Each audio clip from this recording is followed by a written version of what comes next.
आता पाहूया टॉप 9 राजकीय बातम्या।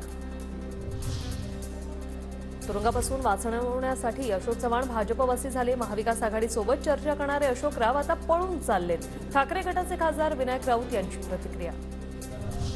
आदर्शचा निकाल हायकोर्टाने आमच्या बाजूने दिला। आदर्श घोटाळ्याच्या प्रश्नावर चव्हाणांचं उत्तर। अशोक चव्हाण यांना राज्यसभेवर जावं लागतंय। उपमुख्यमंत्रीपद किंवा कॅबिनेटमध्ये मोठं मंत्रिपद मिळेल असं त्यांना वाटलेलं, पण ते मान्य झालं नाही। पृथ्वीराज चव्हाण यांची प्रतिक्रिया।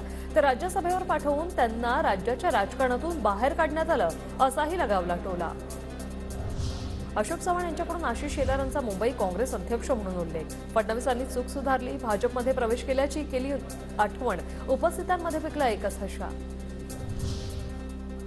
अशोक चव्हाणांच्या भाजप प्रवेशाने काही फरक पडणार नाही। ते इतके मोठे नेते नाहीत की ज्यामुळे मराठवाड्यात त्यांचा भाजपला फायदा होईल। अंबादास दानवेंचा दावा। महाविकास आघाडीच्या जागावाटपाबाबत शरद पवारांशी चर्चा। जागावाटपाचा निर्णय लवकरच होणार। महाराष्ट्राचे काँग्रेस प्रभारी रमेश चेन्नीथलांची माहिती।